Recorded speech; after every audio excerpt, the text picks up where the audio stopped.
Hello साथियों, नमस्कार। आपका स्वागत है आपके अपने चैनल पर। और आज फिर से आपके लिए एक नया प्रैक्टिस सेट विद एक्सप्लेनेशन के साथ। पहला प्रश्न है कि किस बोली में ने पर सर्ग लगाया जाता है। ये ऑप्शन है ब्रज भाषा, बी है खड़ी बोली, सी है राजस्थानी, डी है अवधी। तो देखिए इसमें बी ऑप्शन आपका राइट होगा। खड़ी बोली में ने पर सर्ग लगाया जाता है। ये ओंकार बहुला बोली है। इसमें मैंने, तुमने, तूने, तूने आदि शब्द बहुत ही ज्यादा प्रचलित होते हैं। बात करें अवधी बोली की, तो अवधी बोली आकार बहुला है और इसमें जबन, तपन, कबन, तोर, हमार, तोका, मौका शब्द प्रचलित है। दूसरा प्रश्न, भारतवर्ष के लिए हिंदी भाषा के नाम सबसे पहले किसने सुझाया। रविन्द्रनाथ टैगोर, मदन मोहन मालवीय, राजा राममोहन राय, महात्मा गांधी। सही आंसर ऑप्शन नंबर सी होगा, राजा राममोहन राय। ये भारतवर्ष के लिए हिंदी भाषा का नाम सबसे पहले राजा राममोहन राय ने सुझाया था। तीसरा प्रश्न है, उन्मोख किस प्रकार का शब्द है। बहुत ही ज्यादा इंपॉर्टेंट प्रश्न है। उन्मेख शब्द आपका परीक्षा में भी पूछा गया है। तो ए ऑप्शन है तद्भव शब्द है, बी है तत्सम शब्द है, सी है देशज शब्द है, डी है आगत शब्द है। तो देखिए उन्मेख शब्द आपका तद्भव शब्द है और इसका संस्कृत शब्द से उत्पन्न शब्द तत्सम कहलाते हैं। संस्कृत के शुद्ध शब्दों को ही तत्सम कहेंगे।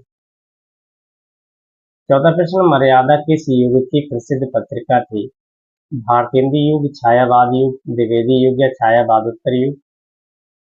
सही आंसर ऑप्शन नंबर सी होगा, मर्यादा द्विवेदी युग की प्रसिद्ध पत्रिका थी। मर्यादा पत्रिका का पहला अंक नवंबर 1910 में कृष्णकांत मालवीय के द्वारा प्रयाग से प्रकाशित किया गया था। इसके प्रथम अंक का प्रथम लेख मर्यादा नामक शीर्षक से पुरुषोत्तम दास टंडन के द्वारा लिखा गया है। पांचवा प्रश्न, साहित्य जनता की चित्तवृत्तियों का संचित प्रतिबिंब है और ये युक्ति किसकी है। हजारी प्रसाद द्विवेदी, महावीर प्रसाद द्विवेदी, महावीर प्रसाद, नगेंद्र या रामचंद्र शुक्ल। तो देखिए इसमें डी ऑप्शन राइट होगा, साहित्य जनता की चित्तवृत्तियों का संचित प्रतिबिंब है।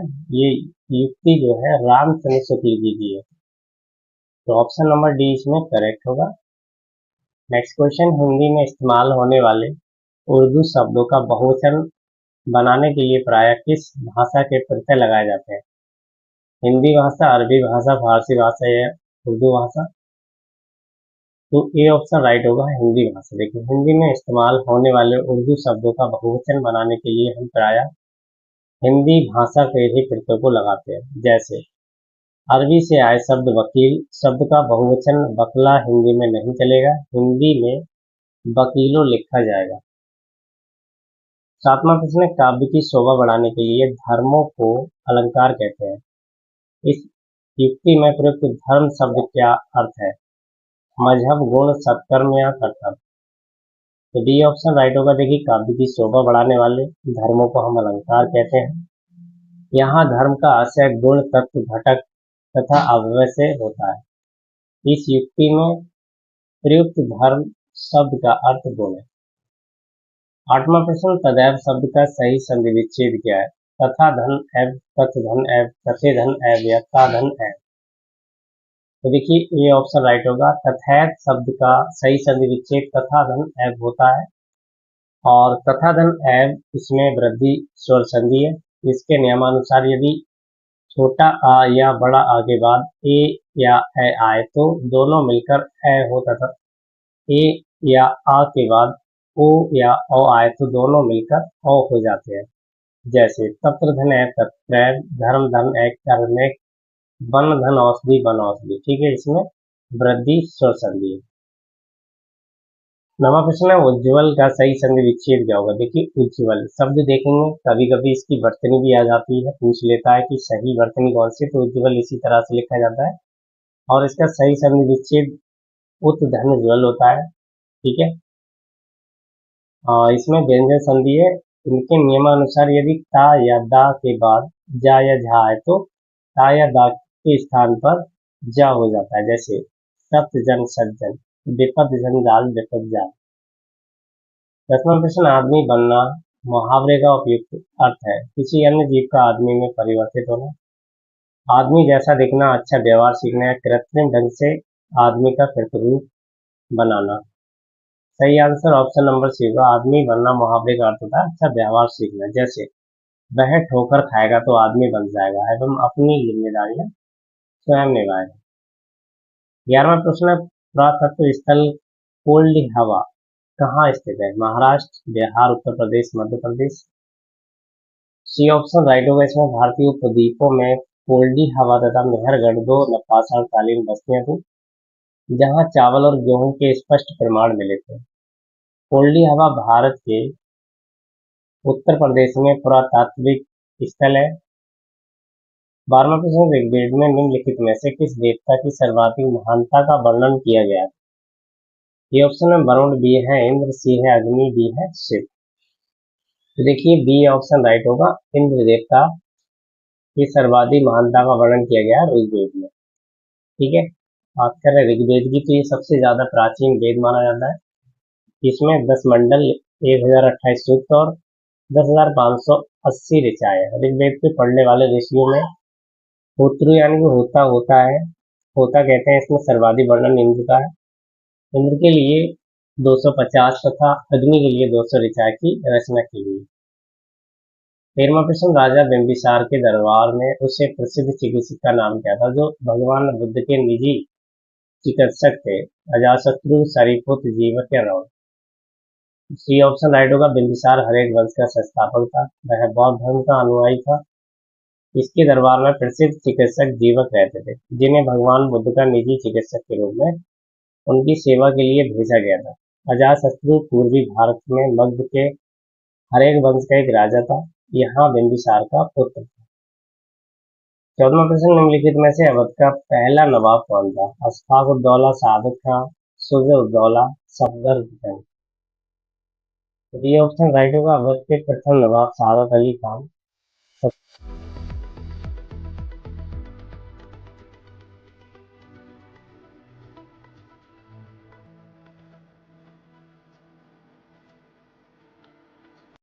'प्रश्न संख्या 15 है, निम्नलिखित में से कौन सा दूसरा प्रांत था जिसने साइक संधि को स्वीकार किया था? अवध, मैसूर, पूना, तंजौर। तो देखिए लॉर्ड वेल्लेसली की साइक संधि को स्वीकार करने वाला प्रथम भारतीय शासक हैदराबाद का निजाम था। निजाम ने सन 1798 में लॉर्ड वेल्लेसली को साइक संधि स्वीकार की थी। 16वां प्रश्न, संविधान का अनुच्छेद 1 भारत को घोषित करता है संघीय राज्य, अर्धसंघीय राज्य, एकात्मक राज्य या संघ राज्य। तो देखिए भारतीय संविधान का अनुच्छेद 1 ये घोषणा करता है कि भारत राज्यों का संघ है। अनुच्छेद 2 में संसद द्वारा विधि ऐसे निबंधनों और शर्तों पर जो कि ठीक समझे संघ में नए राज्यों का प्रवेश या स्थापना का प्रावधान है। 17वां प्रश्न, भारत के संविधान में निम्न में से किसके विरुद्ध अभियोग चलाने का प्रावधान नहीं है? राष्ट्रपति, राज्य के राज्यपाल, भारत के मुख्य न्यायाधीश या भारत के उपराष्ट्रपति। तो 17 में right answer option number B होगा। भारतीय संविधान में राष्ट्रपति, भारत के मुख्य न्यायाधीश तथा भारत के उपराष्ट्रपति को पद से हटाने के लिए अभियोग चलाने का प्रावधान है। 18वां प्रश्न, भारत के उच्चतम न्यायालय की प्रथम महिला न्यायाधीश कौन थी? लीला सेठ, फातिमा बीबी, अन्ना चांडी, सुनंदा भंडारे। तो देखिए बी ऑप्शन राइट होगा। उच्चतम न्यायालय की प्रथम महिला न्यायाधीश एम फातिमा बीबी मीरा साहिब फातिमा बीबी थी। उच्च न्यायालय की प्रथम महिला मुख्य न्यायाधीश लीला सेठ यानी कि हिमाचल प्रदेश की। 19वां प्रश्न, भारत के किस राज्य ने सर्वप्रथम पंचायती राज की शुरुआत की थी? गुजरात, राजस्थान, मध्य प्रदेश, तमिलनाडु। तो बी ऑप्शन राइट होगा। राजस्थान देश का पहला राज्य है जहां पंचायती राज की स्थापना हुई। इसका उद्घाटन 2 अक्टूबर 1959 को राजस्थान के नागौर जिले के तत्कालीन प्रधानमंत्री जवाहरलाल नेहरू जी द्वारा किया गया था। 20वां प्रश्न देखेंगे, नासा के अनुसार सूर्य के बाद पृथ्वी का निकटतम तारा कौन सा है? Alpha Centauri, Barnard Star, Proxima Centauri या सीरियल। तो देखिए इसमें सी ऑप्शन राइट होगा। नासा के अनुसार सूर्य के बाद पृथ्वी का निकटतम तारा प्रॉक्सिमा सेंचुरी है और ये पृथ्वी से 4.246 प्रकाश वर्ग दूर है। 21वां प्रश्न, निम्नलिखित में से कौन सा सतह पर जल संसाधन का एक उदाहरण है? झील, कुआं, समुद्र, टैंकर। सी ऑप्शन राइट होगा। झील सतह पर जल संसाधन का एक उदाहरण है। जल एक प्राकृतिक संसाधन है जिसको एक बार उपयोग के बाद पुनः शोधन कर उपयोग योग्य बनाया जा सकता है। जल का सर्वाधिक उपयोग सिंचाई में 70%, उद्योग में 23% तथा घरेलू एवं अन्न में 7% होता है। 22वां प्रश्न, वन में वनस्पति की परत जो कि निम्न वितान के ठीक नीचे होती है कहलाती है? Canopy, shrub layer, herb layer या वन तल। बी ऑप्शन राइट होगा। वन में वनस्पति निम्न वितान के ठीक नीचे परत श्रब लेयर यानी कि झाड़ी की परत होती है। श्रब लेयर में मुख्य रूप से परिपक्व झाड़ियां होती हैं। इसमें एक छोटी वनस्पति होती है जो वन तल से ऊंचाई में 1 मीटर से 2 मीटर की बीच होती है। 23वां प्रश्न, जहां ऋतु के अनुसार पेड़ों से पत्तियां झड़ जाती हैं उन्हें कहते हैं? सदाबहार वन, शंकुधारी वन, पर्णपाती वन, उपरोक्त में से कोई नहीं। तो देखिए इसमें सी ऑप्शन राइट होगा। उन्हें पर्णपाती वन कहते हैं। उष्ण कटिबंधीय पतझड़ वन या पर्णपाती वन हमारे देश के बहुत बड़े भाग में है। इस प्रकार के वन पाए जाते हैं। इन वनों को मानसूनी वन भी कहते हैं। एकदम घने होते हैं और वर्ष के एक निश्चित समय में अपनी पत्तियां गिराते हैं। इन वनों में पाए जाने वाले महत्वपूर्ण पेड़ साल, सागवान, पीपल, नीम और शीशम है। 24वां प्रश्न, कितने माप से अधिक ध्वनि का शोर के नाम से दिया जाता है? 80 डेसिबल, 100 डेसिबल, 120 या 140 डेसिबल। डी ऑप्शन राइट होगा। ध्वनि की तीव्रता जब अधिक होती है तब वह कानों को अप्रिय लगने लगती है। इस अवांछनीय अथवा उच्च तीव्रता वाली ध्वनि की शोर कहते हैं। ध्वनि की सामान्य मापक इकाई डेसिबल यानी डीबी है। 25वां प्रश्न, सुपर सैनिक स्पीड मापने का यूनिट क्या है? Mach, knot, reactor, address. Supersonic speed मापने की मैक है। वस्तु की गति बराबर होता है मैक बराबर वस्तु की गति बटे माध्यम में ध्वनि की गति। 36वां प्रश्न, भारतीय रासायनिक प्रौद्योगिकी संस्थान Indian institute of chemical technology कहाँ स्थित है?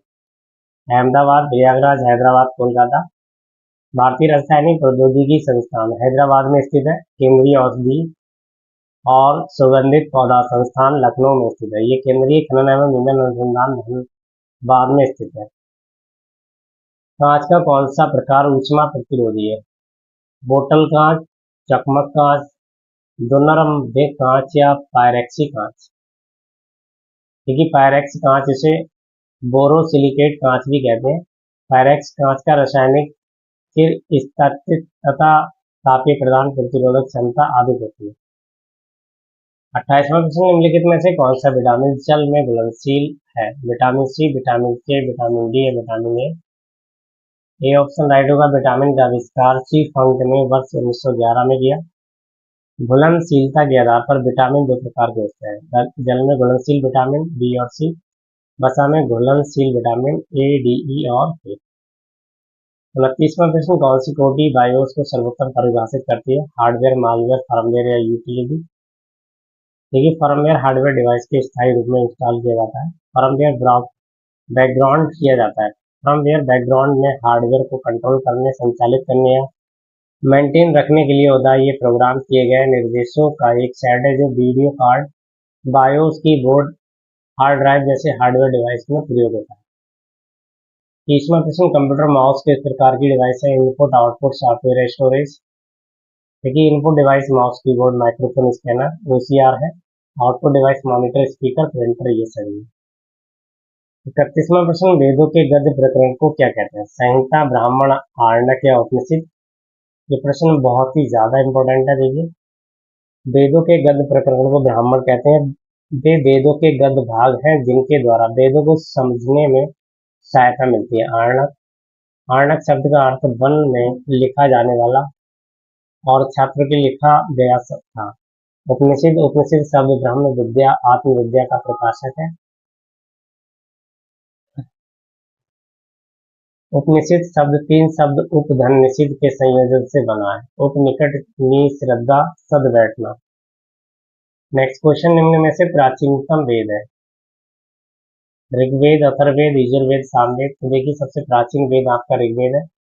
ऋग्वेद आर्यों का सबसे प्राचीन ग्रंथ है। इसकी रचना संभवतः सप्तक चंद्र प्रदेश में हुई थी। इसके वेदों का संकलन महर्षि कृष्ण द्रौपदियन वेद व्यास ने किया था। ऋग्वेद काल के संबंध का आरंभ 6000 ईसा पूर्व मानते हैं, जबकि याकोबी 4500 ईसा पूर्व से 2500 ईसा पूर्व। मैक्स मुलर का मत है कि ऋग संहिताओं का काल 1200 ईसा पूर्व से 1000 ईसा पूर्व तक था। 35वां प्रश्न में से कौन सही सुमेलित नहीं है। बाबरनामा बाबर जहांनामा मोहम्मद ताहिर, हुमायूंनामा हुमायूं, तुजक शाहगिरी जहांगीर। तो देखिए हुमायूंनामा गुलबदन बेगम ने लिखी, यही सुमेलित नहीं है। प्लासी की लड़ाई अंग्रेजों और के बीच लड़ी गई थी। सिराजुद्दौला, हबीब उल्ला खान, उस्मान अली खान, मीर मोहम्मद यूसुफ खान। तो प्लासी की लड़ाई अंग्रेजों और सिराजुद्दौला के बीच लड़ी गई थी। 35वां प्रश्न है, भूदान आंदोलन का प्रवर्तक किन्हें माना जाता है। जयप्रकाश नारायण, श्री रामचंद्र रेड्डी, महात्मा गांधी, विनोबा भावे। देखिए भूदान आंदोलन आचार्य विनोबा भावे द्वारा सन 1951 में आरंभ यानी कि शुरू किया गया था, जो एक शैक्षिक भूमि सुधार आंदोलन था। विनोबा भावे की कोशिश थी कि भूमि का पुनः वितरण सिर्फ सरकारी कानूनों के जरिए नहीं हो, एक आंदोलन के माध्यम से इसकी सफल कोशिश की जाए। 36वां प्रश्न, वर्ष 1857 के विद्रोह में कानपुर के नेता कौन थे। तात्या टोपे, कुंवर Jagdish Singh, Nana Saheb, Wajid Ali Shah. C option right होगा। 1857 के विद्रोह में कानपुर के नेता नाना साहेब थे। वर्ष 1857 में भारतीय विद्रोह, जिसे प्रथम भारतीय स्वतंत्रता का संग्राम सिपाही विद्रोह के नाम से जाना जाता है। इस विद्रोह के विभिन्न राजनैतिक, आर्थिक, धार्मिक, सैनिक तथा सामाजिक कारण बताए जाते हैं। ईस्ट इंडिया कंपनी के खिलाफ प्रथम व्यापक विद्रोह था। इस विद्रोह के कुछ भारतीय नेता रानी लक्ष्मीबाई, झांसी, कुंवर सिंह, बिहार बहादुर शाह, दिल्ली नाना साहेब, कानपुर बेगम, हजरत महल, लखनऊ आदि थे। अगला प्रश्न, उत्तर प्रदेश का प्रमुख लोकगीत कौन सा है। मार, बिरहा, टंपा या कव्वाली। बी ऑप्शन राइट होगा। उत्तर प्रदेश का प्रमुख लोकगीत बिरहा है। उत्तर प्रदेश में लोकगीतों की एक परंपरा रही है। यहाँ कजरी, बिरहा, नट्टा, झूमर, सोहानी, कराई, भक्तर, हरी, कव्वाली, रसिया, सोहर इत्यादि लोकगीत है। टंपा पंजाब की शास्त्रीय संगीत की शैली। 38वां प्रश्न, निम्नलिखित में से कौन सा नाभिकीय शक्ति संयंत्र उत्तर प्रदेश में स्थित है। कैगा, नरौरा, कलपक्कन, काकराबाद। नाभिकीय शक्ति संयंत्र प्रदेश है नरौरा उत्तर प्रदेश, कैगा कर्नाटक, कलपक्कन तमिलनाडु, काकराबाद गुजरात। 39वां प्रश्न, उत्तर प्रदेश का कौन सा जिला विशिष्ट और उत्कृष्ट डिजाइनों वाले कालीनों के उत्पादन और निर्यात के लिए प्रसिद्ध है। Mirzapur, Ghaziabad, Unnao, Bhadohi. D option right होगा। उत्तर प्रदेश के भदोही जिले में उत्कृष्ट डिजाइन वाले कालीन बनाए जाते हैं। 40वां प्रश्न, प्रमुख आभूषण बाजार उत्तर प्रदेश के किस शहर में स्थित है। मेरठ, कानपुर, आगरा, इनमें से कोई नहीं। देखिए मेरठ उत्तर प्रदेश का सबसे बड़ा आभूषण बाजार है। ये देश के शीर्ष 10 आभूषण बाजारों में से एक है। उद्योग के आधार पर शहर में लगभग 40,000 से अधिक कारीगर आभूषण क्षेत्र में कार्यरत हैं। तो सेशन आपको कैसा लगा आप कमेंट करके जरूर बताएं।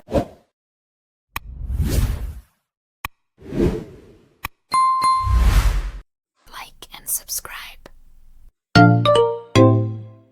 पेपरों से ही बनाए गए हैं। कुछ नए प्रश्नों को भी हमने इस प्रैक्टिस सेट में रखा है, तो पूरे प्रैक्टिस सेट को आप अंत तक जरूर देखिएगा।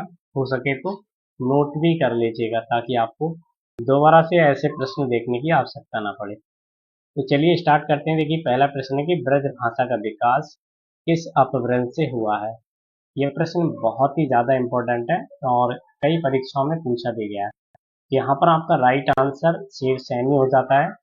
जानते हैं इसका पूरा एक्सप्लेनेशन। देखिए आधुनिक भारतीय आर्य भाषाओं पश्चिमी हिंदी, राजस्थानी तथा गुजराती उपभाषा की बोलियों जैसे ब्रजभाषा, बुंदेली, कन्नौजी, खड़ी बोली, जयपुरी, मेवाती, मालवी इत्यादि का विकास शेरसैनी अपभ्रंश से हुआ है। पूर्वी हिंदी बोलियां आती हैं जिसमें अवधी, बघेली, छत्तीसगढ़ी, इन सभी का विकास अर्धमगधी अपभ्रंश से हुआ है। तो बहुत ही इंपॉर्टेंट प्रश्न बन जाता है, नोट कर लेंगे। दूसरा प्रश्न है विहंगम दृष्टि का निम्न में से सही अर्थ क्या है। गहरी नज़र, तीखी नज़र, मंद नज़र या सरसरी नज़र। इसमें डी ऑप्शन राइट हो जाता है। देखिए, विहंगम दृष्टि या विहंग अवलोकन का अर्थ होता है सरसरी नज़र।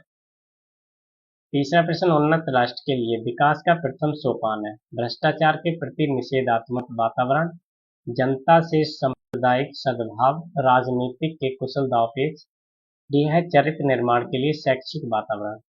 इसमें आपका राइट आंसर ए होगा। देखिए, राष्ट्र में व्याप्त समग्र भ्रष्टाचार के प्रति निषेधात्मक वातावरण का निर्माण करना ही चरित्र निर्माण का प्रथम सोपान है।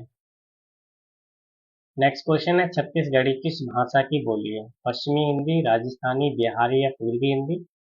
इसमें राइट आंसर डी हो जाएगा। छत्तीसगढ़ी, बघेली तथा अवधी बोली उपभाषा पूर्व हिंदी के अंतर्गत आती है। उपभाषा पश्चिमी हिंदी के अंतर्गत कौरवी, खड़ी बोली, ब्रज भाषा, बुंदेली तथा कन्नौजी आती है। पश्चिमी हिंदी शेरसैनी अपभ्रंश तथा पूर्वी हिंदी अर्ध मध्य अपभ्रंश से विकसित हुई है। पांचवा प्रश्न, निम्न शब्दों में से कौन सा शब्द तत्सम है? बहुत ही इंपॉर्टेंट क्वेश्चन है, बताना है इनमें से तत्सम कौन सा है। चक्र, चांद, छेद या छत? देखिए, इसमें राइट आंसर ए होगा आपका। चक्र जो है ये तत्सम शब्द के अंतर्गत आता है। देखिए, दिए गए विकल्पों में चक्र जो शब्द है वो तत्सम है। हिंदी भाषा में संस्कृत निष्ठ शब्दों की श्रृंखला तत्सम, उनसे उत्पन्न स्थानीय शब्द तद्भव कहलाते हैं।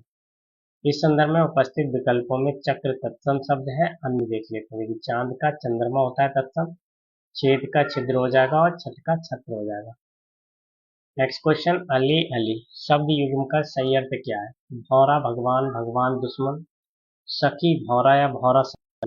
ये प्रश्न बहुत ही इंपॉर्टेंट है और परीक्षा में आया हुआ है। तो देखिए, इसमें डी ऑप्शन राइट होगा। पहले अली शब्द का होता है भौरा शब्द, दूसरे का होता है सखी, तो इसलिए डी ऑप्शन कतई करेक्ट हो जाएगा। नेक्स्ट क्वेश्चन है, निम्न में से दंतमंड कौन सा है? सा, पा, टा या हा? तो देखिए, इसमें ए ऑप्शन राइट होगा, सा। दिए गए विकल्पों में से दंतमंड है जो बतर्स दंतमूल से उच्चारित किया जाता है। पा ओष्ठस है, टा मूर्धन तालु के मूर्ध भाग से तथा हा स्वर इंद्रिय काकल या कंठ द्वारा उच्चारित किए जाते हैं। आठवां प्रश्न है, वक्ता शब्द का विलोम क्या है? आयोजक, प्रायोजक, श्रोता या व्याख्याता? तो देखिए, वक्ता का अर्थ होता है श्रोता। ठीक है, वक्ता शब्द का विलोम श्रोता हो जाएगा। अन्य सभी विकल्प असंगत है। नवा प्रश्न है, कच्चा चिट्ठा खोलना का उपयुक्त अर्थ क्या है? सारा भेद खोल देना, कच्चे काम को पक्का करना, भेद छिपाए कान का कच्चा होना। तो देखिए, इसका राइट आंसर होगा कच्चा चिट्ठा खोलना का अर्थ है सारा भेद खोल देना। यहाँ पर ये वाक्य प्रयोग है, वाक्य प्रयोग में देखते हैं। ठीक है, इसको आप पढ़ लेंगे। नेक्स्ट क्वेश्चन, निम्नलिखित में से कौन सा शब्द तत्सम है? प्रतीक, प्रतीक, प्रतिमान या प्रतिबिंब? तो तत्सम शब्द पूछा गया है, नहीं है। देखिए, इसमें आपका राइट आंसर ए हो जाएगा। प्रतीक ये शब्द बिल्कुल असंगत है, इसमें तत्सम शब्द नहीं है ये। ठीक है, बल्कि ये कैसा शब्द है? तद्भव है। इसका तत्सम होता है प्रतीक। जबकि प्रतिमान, प्रतिबिंब सभी कैसे शब्द है? तत्सम शब्द है। नेक्स्ट क्वेश्चन, भारतीय इतिहास में धन्वंतरी कौन थे? चंद्रगुप्त मौर्य के प्रथम सेनापति, चंद्रगुप्त विक्रमादित्य की सभा को सुशोभित करने वाले प्रसिद्ध चिकित्सक, हर्ष के समय एक प्रसिद्ध नाटककार या इनमें से कोई नहीं? तो राइट आंसर भी होगा। देखिए, भारतीय इतिहास में प्रसिद्ध चिकित्सक धन्वंतरी गुप्त वंश के प्रतापी शासक चंद्रगुप्त विक्रमादित्य 375 ईस्वी से 415 ईस्वी के दरबार में रहते थे। ये शाल्य क्रिया के प्रवर्तक एवं प्रसिद्ध आयुर्वेद चंद्रगुप्त विक्रमादित्य के दरबार में नवरत्नों में से एक धन्वंतरी थे। अन्न, शपर्णक, शंकु, बेताल, घक्कर पर, बररुचि, अमर सिंह, बारामेर एवं कालिदास। 12वां प्रश्न के शासक ने भारत में तुगलक वंश की नींव रखी थी? फिरोज शाह तुगलक, गयासुद्दीन तुगलक, अलाउद्दीन सिकंदर शाह, मोहम्मद बिन तुगलक? तो देखिए, बी ऑप्शन राइट होगा। तुगलक वंश का संस्थापक गाजी मलिक या गयासुद्दीन तुगलक था। इसका संबंध करौना जनजाति से था। गाजी मलिक 8 सितंबर 1320 को गद्दी पर बैठा। इसने सिंचाई के लिए कुएं एवं नहरों का निर्माण कराया। इसने तुगलकाबाद नामक नगर की स्थापना की थी। इस वंश में 3 योग्य शासक हुए, गयासुद्दीन, उसका पुत्र मोहम्मद बिन तुगलक और उसका उत्तराधिकारी फिरोज तुगलक। नेक्स्ट क्वेश्चन है, जलालुद्दीन मोहम्मद किस नाम से प्रसिद्ध है? बाबर, अकबर, शाहजहां, औरंगजेब। तो बी ऑप्शन राइट होगा, जलालुद्दीन मोहम्मद मुगल सम्राट अकबर का नाम है। अकबर का जन्म 15 अक्टूबर 1942 को बानो बेगम के गर्भ से अमरकोट की राणा बीर साल के महल में हुआ था। अकबर का शासनकाल 1556-1605 ईस्वी तक रहा। 14वां प्रश्न, रविन्द्रनाथ टैगोर ने किस नरसंहार के गोद में नाइटहुड की उपाधि लौटा दी थी? ये प्रश्न बहुत ही ज्यादा इंपॉर्टेंट है। जलियांवाला बाग नरसंहार, खिलाफत आंदोलन, सैनिक विद्रोह, असहयोग आंदोलन। तो इसमें ए ऑप्शन राइट होगा, रविन्द्रनाथ टैगोर ने ब्रिटिश वायसराय लॉर्ड चैमफोर्ड के काल में हुए जलियांवाला बाग नरसंहार के गोद में अपने नाइटहुड की उपाधि लौटा दी। नेक्स्ट क्वेश्चन, दांडी मार्च जिसे साल्ट मार्च या दांडी सत्याग्रह के नाम से जाना जाता है, निम्नलिखित में से किस आंदोलन के शुरू होने के कारण बना? भारत छोड़ो आंदोलन, असहयोग आंदोलन, चौरी चौरा कांड, सविनय अवज्ञा आंदोलन। राइट आंसर इसमें डी होगा। देखिए, कांग्रेस के 1929 के ऐतिहासिक लाहौर अधिवेशन जिसकी अध्यक्षता पंडित जवाहरलाल नेहरू ने की थी, में पूर्ण विकास की प्राप्ति के लक्ष्य की प्राप्ति की दिशा में सविनय अवज्ञा आंदोलन शुरू करने का प्रस्ताव पारित किया गया। सविनय अवज्ञा आंदोलन प्रारंभ करने के लिए महात्मा गांधी ने 12 मार्च 1930 से लेकर 6 अप्रैल 1930 तक 240 मील की यात्रा साबरमती आश्रम से दांडी तक प्रारंभ की। नेक्स्ट क्वेश्चन, काशी विद्यापीठ वाराणसी की स्थापना किसने की थी? पुरुषोत्तम दास टंडन, से प्रसाद गुप्ता, राजा महेंद्र प्रताप या स्वामी सच्चिदानंद सरस्वती। राइट आंसर भी होगा, महात्मा गांधी। काशी विद्यापीठ वाराणसी की स्थापना 10 फरवरी 1921 ईस्वी को असहयोग आंदोलन के दौरान बाबू श्री प्रसाद गुप्ता तथा भगवान दास द्वारा की गई। अगला प्रश्न है, निम्न में से क्या भारतीय नागरिकों को आर्थिक न्याय प्रदान करता है? मौलिक अधिकार, मौलिक कर्तव्य, राज्य के नीति निर्देशक सिद्धांत है, इनमें से कोई नहीं। 17 में सी ऑप्शन राइट होगा। संविधान में भारतीय नागरिकों को आर्थिक न्याय उद्देशिका एवं राज्य के नीति निर्देशक सिद्धांत के तहत प्रदान किया गया है। उद्देशिका में सामाजिक, आर्थिक एवं राजनैतिक न्याय का प्रावधान है। 18वां प्रश्न, भारत के संघ कार्यकारिणी में निम्नलिखित में से कौन शामिल नहीं? उपराष्ट्रपति, राष्ट्रपति, प्रधानमंत्री, राज्यों के मुख्यमंत्री। तो करेक्ट आंसर डी होगा, भारत की संघ कार्यकारिणी में राष्ट्रपति, उपराष्ट्रपति, प्रधानमंत्री शामिल है, जबकि राज्यों के मुख्यमंत्री इसमें शामिल नहीं है। नेक्स्ट क्वेश्चन, भारत के मुख्य निर्वाचन आयुक्त की नियुक्ति कौन करता है? संसद, प्रधानमंत्री, राष्ट्रपति, उपराष्ट्रपति। करेक्ट आंसर सी होगा, संविधान के अनुच्छेद 324 में निर्वाचन आयोग के विषय में प्रावधान किया गया है तथा भारत के मुख्य चुनाव आयुक्त की नियुक्ति राष्ट्रपति करते हैं। 20वां प्रश्न है, पृथ्वी के लिए ऊर्जा का मुख्य स्रोत क्या है? सूर्य, चंद्रमा, अग्नि, महासागर। तो करेक्ट आंसर इसमें सी होगा, पृथ्वी के लिए ऊर्जा का मुख्य स्रोत सूर्य है। सूर्य की ब्रह्म सतह जिसको कोरोना के नाम से जाना जाता है, इसका लगभग तापमान 6000 सेंटीग्रेड होता है। तो यहाँ पर इस सेशन को फिनिश करेंगे, बाकी हम मिलेंगे इनसे आगे के प्रश्नों के साथ। सेशन पसंद आया तो इसको लाइक कर दीजिएगा। चैनल पर आप नए हैं, सब्सक्राइब कर बेल आइकन को भी प्रेस करिएगा। साथ ही साथ आप इससे पहले की जितने भी प्रैक्टिस सेट है नहीं देखे हैं, लिंक आपको डिस्क्रिप्शन में मिल जाएगा, जरूर देखेंगे। Thank you, all the best, take care.